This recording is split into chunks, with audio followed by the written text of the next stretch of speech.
विधायिका लेजिस्लेचर, विधायिका लेजिस्लेचर, या बोले इसी को क्या, संसद, पार्लियामेंट। कहां से कहां तक है, 79 से लेकर 122 की बात। हमको दो चीजें ध्यान रखनी है। एक तो पढ़ना है हमको कौन सी विधायिका, यूनियन लेजिस्लेचर, संघीय विधायिका, यूनियन लेजिस्लेचर संघीय विधायिका के बारे में पढ़ना है। और यूनियन लेजिस्लेचर के साथ साथ ही हमको दूसरा पढ़ना है क्या, राज्यों की क्या विधायिका या स्टेट लेजिस्लेचर। लेकिन मैं सेपरेट सेपरेट करके पढ़ूंगा। जैसे हमने पहले कार्यपालिका पढ़ रहे हैं, तो पहले सेंटर को पूरी तरीके से पढ़ लेते हैं, फिर राज्य को क्या करेंगे, सेपरेटली पढ़ेंगे, फिर दोनों को क्या करेंगे, कंपेयर करेंगे या कंपैरिजन करेंगे दोनों का। अगर मैं यहाँ पर आपको राज्यपाल भी पढ़ा दूंगा ना, सब मिक्सअप हो जाएगा ये। इसलिए पहले राष्ट्रपति पढ़ा, उपराष्ट्रपति, प्रधानमंत्री और महान्यायवादी, और उसके बाद संसद को पढ़ेंगे। सब पढ़ के आगे जब भाग 6 पढ़े, 6 में जाएंगे, पार्ट 6 में, तब स्टेट के बारे में पढ़ेंगे। क्योंकि तब तक आपका ये बेस पूरा तैयार रहेगा, तो ये फिर राज्यों को पढ़ना क्या हो जाएगा, आसान। तो एक तो है आपका यूनियन लेजिस्लेचर, और यूनियन लेजिस्लेचर के साथ साथ ही दूसरा क्या है, राज्य विधायिका, स्टेट लेजिस्लेचर, राज्य विधायिका, स्टेट लेजिस्लेचर और यूनियन लेजिस्लेचर। अगर हम संघीय विधायिका की बात करें, यूनियन लेजिस्लेचर, यहां पर ही पढ़ना है हमको पार्लियामेंट। यहां पर क्या पढ़ना है, संसद। यहां पर क्या पढ़ना है, संसद के बारे में पढ़ना है। अगर हम संसद की बात करें, या फिर इसका भी फॉर्मेट बना लीजिएगा, राज्य विधायिका के अंदर हमको क्या पढ़ना होता है, विधान मंडल, विधानमंडल, स्टेट लेजिस्लेचर है। के अंदर हम क्या है, यहाँ पर संसद का गठन। अगर आप आर्टिकल किसकी बात करते हैं, 79, आर्टिकल 79, तो इसमें क्या लिखा है, संसद का गठन, संसद का गठन करते हैं। ऑर्गेनाइजेशन ऑफ पार्लियामेंट की बात करते हैं, तो संसद को कितने चीज मिलकर बनता है, 3 बॉडी से मिलकर बनता है ना। एक क्या होता है इसमें, प्रेसिडेंट, क्या है, राष्ट्रपति इसमें होगा ही होगा। संसद के अंदर राष्ट्रपति हम लोग क्या हो चुके हैं, पढ़ चुके हैं, प्रेसिडेंट। और राष्ट्रपति के साथ साथ एक क्या होगा इसमें, राज्य सभा, राज्यसभा। और एक कौन होगा शामिल इसमें, लोकसभा, राज्यसभा और लोकसभा। लोकसभा को लोकसभा ही लिखना, राज्यसभा को राज्यसभा लिखना। अगर राज्यसभा की अगर हम बात करें, ये उच्च सदन होता है या निम्न सदन, ये कैसा सदन होगा, अपर हाउस, उच्च सदन। अगर लोकसभा की बात करेंगे तो कौन सा सदन होगा, लोअर हाउस, निम्न सदन। उच्च सदन इसे क्यों बोला जाता है, और इसे लोअर हाउस क्यों बोला जाता है, कोई बताएगा, बोलिए बोलिए, कोशिश तो करिए, घबराते क्यों हैं आप लोग, गलत बोलेंगे अच्छी बात है।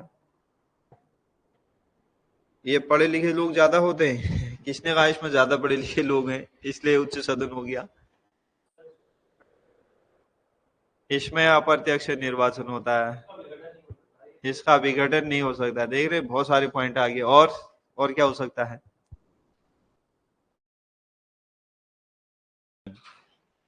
इनकी एज क्या होती है, थोड़ा ज्यादा होती है, योग्यता के कारण, ड्यू टू क्वालिफिकेशन, योग्यता के कारण। क्योंकि इनकी एज क्या होती है, 30 है। राज्यसभा का मेंबर बनना है तो कितनी एज होनी चाहिए, 30। कभी भी भंग नहीं हो सकती, नहीं हो सकती, इसको कभी भी भंग नहीं किया जा सकता है, परमानेंट हाउस होता है। इसी में लिख सकते हैं, कभी भी भंग नहीं करने का मतलब परमानेंट हाउस, स्थायी सदन लिख लेना, परमानेंट हाउस, स्थायी सदन है, इसलिए इसको कभी भी हम क्या नहीं कर सकते हैं, इसका डेजोलेशन नहीं करा जा सकता। या प्रांतों का क्या करता है, प्रतिनिधित्व है।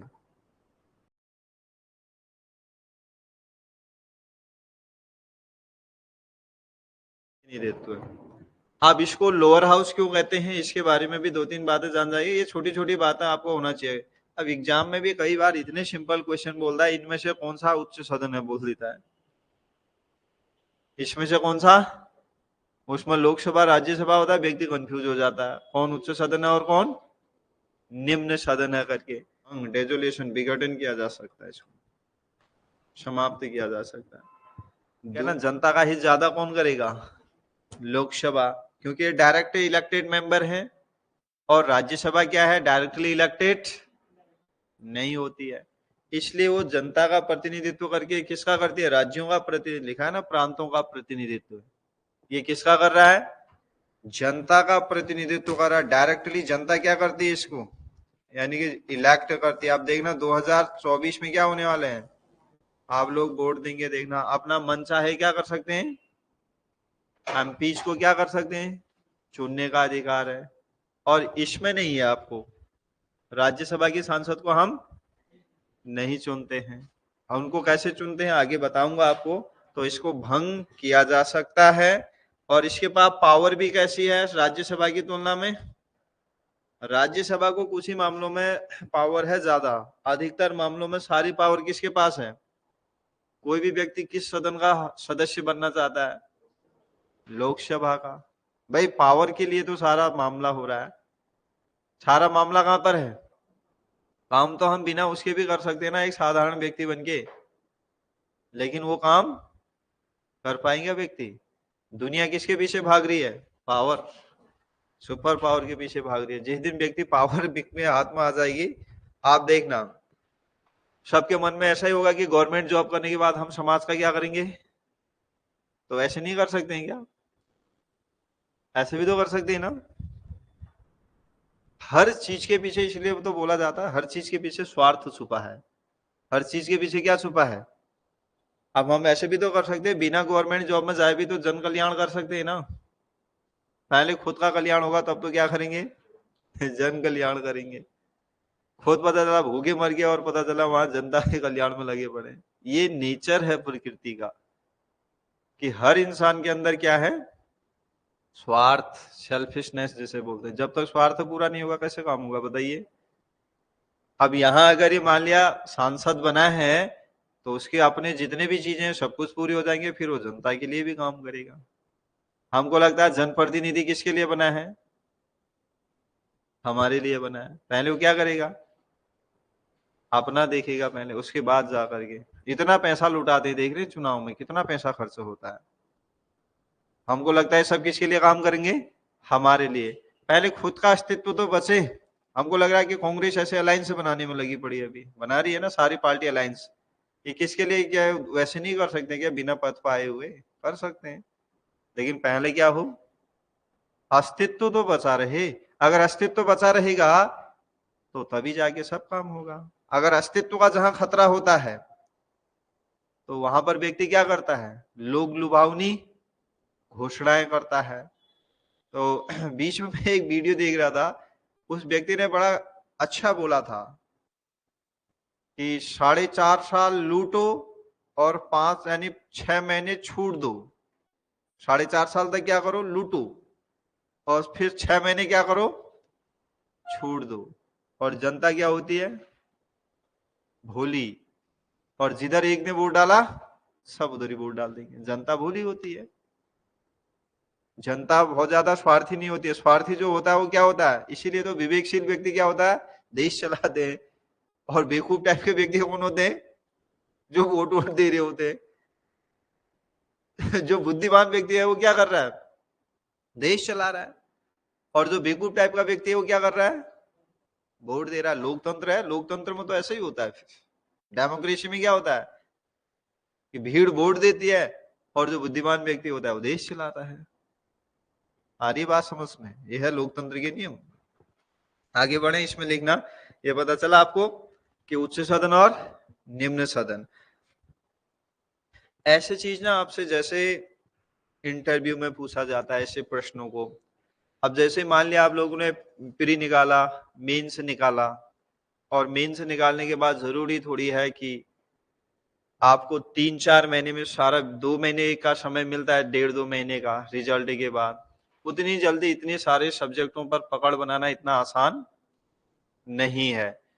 अब किसी व्यक्ति का पॉलिटिकल साइंस ऑप्शनल रहा है, या कोई उस समय इस टाइप का इलेक्शन चल रहा हो प्रेसिडेंट का, या फिर पार्लियामेंट का कोई इशू चल रहा हो, तो आपसे ऐसे क्वेश्चन पूछा जा सकता है।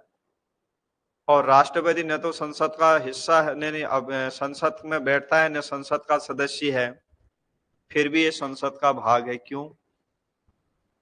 ऐसा प्रश्न पूछा जा सकता है ना। तो आपके पास क्या आंसर होना चाहिए कि संसद के द्वारा पारित विधेयक जो भी होंगे तभी कानून बनेंगे, जब उसको राष्ट्रपति अपना क्या कर दे, अप्रूव दे दे। अगर अप्रूव नहीं देगा तो, या स्वीकृति नहीं देगा, तो वो कानून, इसलिए राष्ट्रपति संसद का अभिन्न एक क्या है, अंग है। आ रही है बात है समझ में? चीजों को एक मतलब उससे समझे रहेंगे एक फॉर्म में कि भाई हाँ ऐसे ऐसे प्रक्रिया होती है, तो पढ़ाई डिफिकल्ट नहीं है। अगर हम इसको पढ़ेंगे ना रटने लग गए तो बड़ा डिफिकल्ट हो जाएगा। जैसे हमने अभी अटॉर्नी जनरल पढ़ा, और अटॉर्नी जनरल पढ़ा तो आप थोड़ी बार 2-4 बार उसको रिवाइज कर लेंगे तो आपको क्या लगेगा, इजी लगेगा। अब आप रिवाइज करेंगे नहीं, आप कहेंगे चलो कोचिंग कर लिया, घर में समय नहीं निकाल रहे, तो फिर कैसे होगा? फिर ऐसे फिर रिवाइज तो करना आपका काम है, बिना रिवाइज करे होगा ही नहीं। कोचिंग क्या है ना, जैसे आप कोचिंग कर रहे हैं, कोचिंग से आप इंफॉर्मेशन कलेक्ट कर रहे हैं कि भाई इतनी सारी चीजें हैं, इतनी सारी चीजें हैं, ये सारी आपको बातें मिल रही है। उसके बाद रिवाइज करना किसका काम है? आप ही लोगों का काम है। जितना रिवाइज करेंगे उतना ज्यादा फायदा रहेगा। और रिवाइज करने के साथ ही आप प्रीवियस ईयर क्वेश्चन पेपरों को भी क्या करें, जैसे आज अटॉर्नी जनरल कंप्लीट हो गया, तो आप घर गए, आपने देखा भाई अटॉर्नी जनरल के किस टाइप के क्वेश्चन आए हैं, घर जाके देखा, घटना चक्र आपको सोर्स से बताया मैंने क्वेश्चन देखने का, तो ऐसा भी नहीं है कि आपको सोर्स से न बताया, उसमें देखना किस टाइप के क्वेश्चन आए, प्रधानमंत्री से कैसे क्वेश्चन आए, राष्ट्रपति से कैसे क्वेश्चन आए, उपराष्ट्रपति से कैसे क्वेश्चन आए, मौलिक अधिकारों से कैसे क्वेश्चन आए, राज्य के नीति निर्देशक तत्वों से कैसे क्वेश्चन आए हैं। इवन दैट मैंने आपको परसों 11 मौलिक कर्तव्य लिखा है, वो यूपीएससी ने मेंस में पूछ लिया इस बार। आप बताइए इससे ज्यादा क्या करें भाई। उस समय आप लोग, जब मैं मौलिक कर्तव्य लिखा रहा था, आप लोग सोच रहे होंगे अरे सर भी क्या लिखा दे रही है। इसलिए कहता हूं मैं जो कर रहा हूं उसको फॉलो करिए। और इस बार मैंने मौलिक कर्तव्य लिखा दिया, जनरली उसको बोल दिया जाता है कि पढ़ लेना। किसके ऊपर डाल दिया जाता है उस बात को? स्टूडेंट के ऊपर। और इस बार यूपीएससी ने पूछ लिया मौलिक कर्तव्य। आ रही है बात है समझ में? चीजों को ऐसे पढ़िए, मतलब आप जनरल स्टडी के तरीके से इसको पढ़े तो जनरल स्टडी के तरीके से अच्छे से पकड़ बना लीजिए। क्वेश्चन प्रीलिम्स में भी आएगा, मेंस में भी होगा। एक बार एनर्जी को कैसे लगा लीजिए, ईमानदारी से पढ़ाई करिए। ये जब ईमानदारी से आप टॉपिकों को पढ़ेंगे ना तभी सिलेक्शन होगा। ऐसा नहीं कि आपने थोड़ा थोड़ा पढ़ लिया, आपने कहा जी हमने तो कोचिंग कर लिया।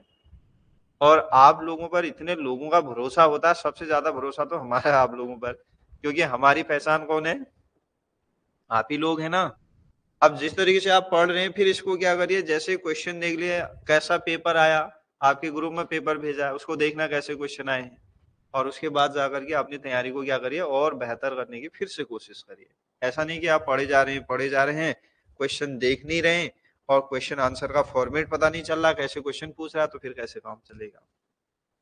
क्वेश्चन देखना बहुत बहुत जरूरी है। बिना क्वेश्चन देखे आइडिया ही नहीं आएगा, बिना क्वेश्चन देखे आइडिया नहीं आता है। तो इसमें लिखना है आपको, क्या करना है, कंटेंट बहुत है।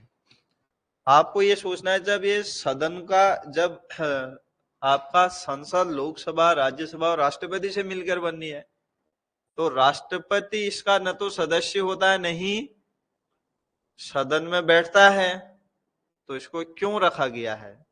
तो जब ऐसे प्रश्न आप अपना मन में सोचने लगते हैं, तब आपके कॉन्सेप्ट क्या होते हैं, बिल्डअप होते हैं। लोग बोलते हैं ना कि भाई कॉन्सेप्ट को डेवलप करें, यही तो कॉन्सेप्ट है।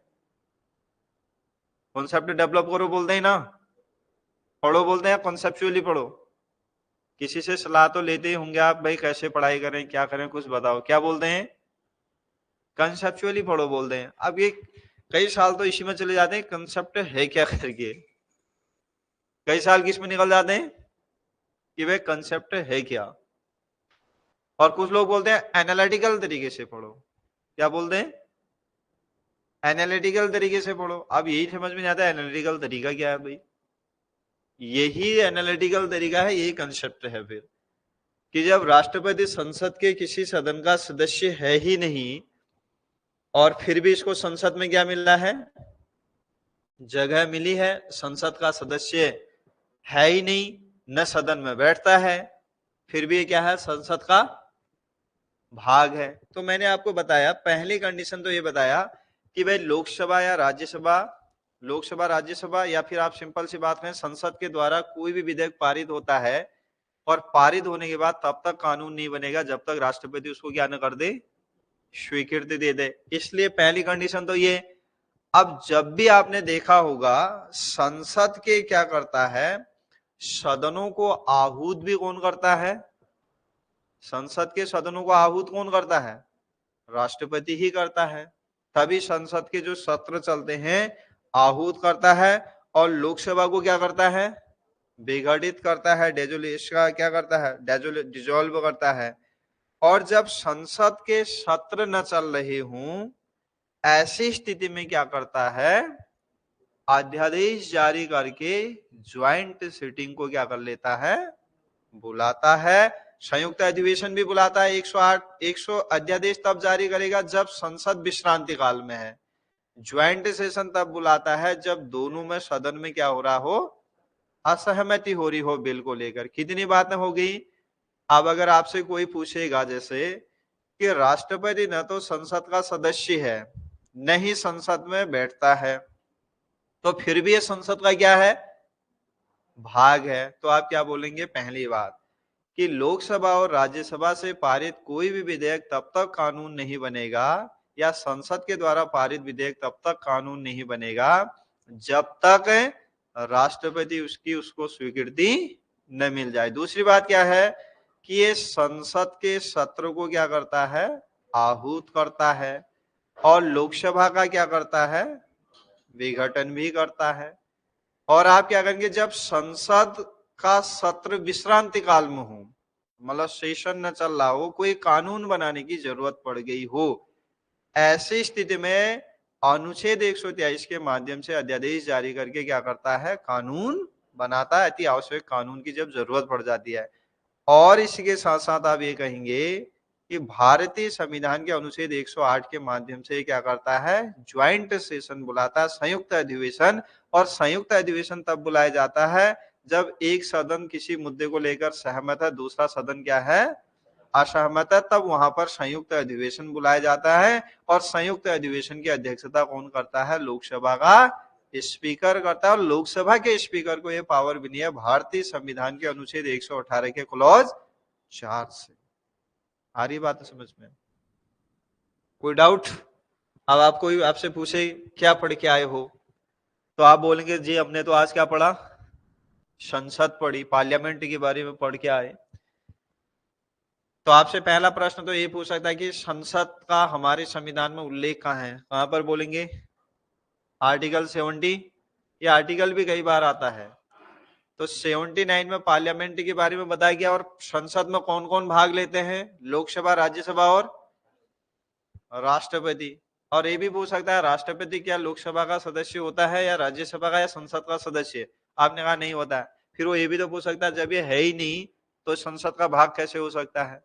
तो आपके पास ये 4-5 बातें क्या होनी चाहिए, पता होनी चाहिए, तब आपका थोड़ा नॉलेज उसमें काम करेगा।